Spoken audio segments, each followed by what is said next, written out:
Hi, I'm Karen Smith, and I teach a lot of first-year students. When you're a first-year student, you tend to exhibit novice learning behaviors.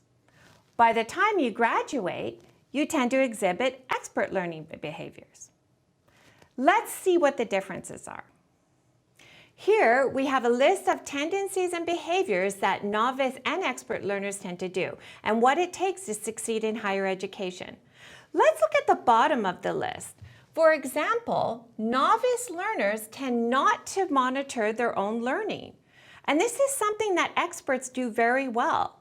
How am I learning this material? Am I prepared for the test? Am I prepared to move forward and look at the next concept or topic? Novice learners tend to not gauge or understand how well they know something. Also, novice learners fail to set goals. Setting goals is really important.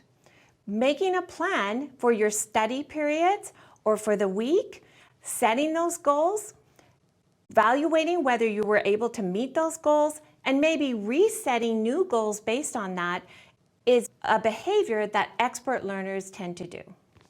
In addition, novice learners tend to compare their performance with others. When you're an expert learner, you know what you want to achieve, and you know how good and where you need to spend more time in order to be more effective and have better study strategies. And you're not comparing yourself to other students. Lastly, novice learners tend to rely on a lot of feedback. When you're an expert learner, you understand what type of feedback you know for that assignment and you move forward.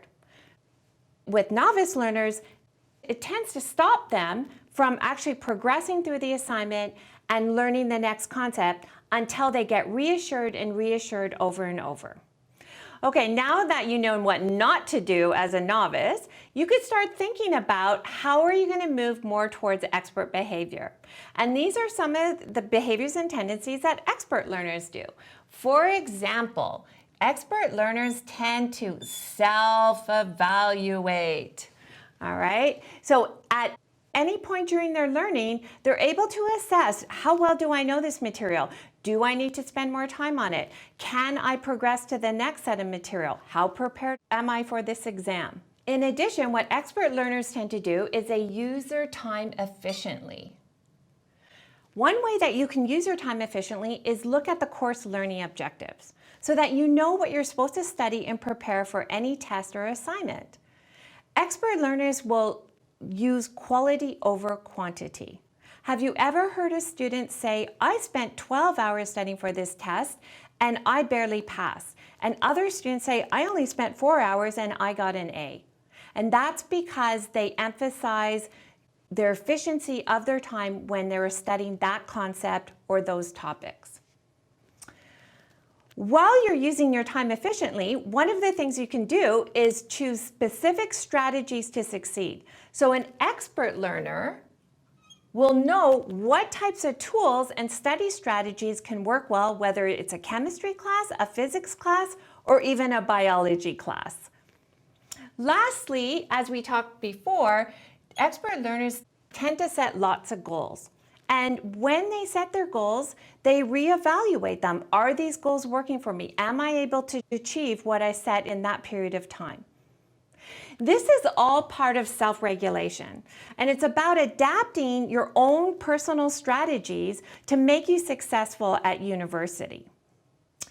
Now remember, the change between novice and expert learning is a process, and this is a change that occurs over time.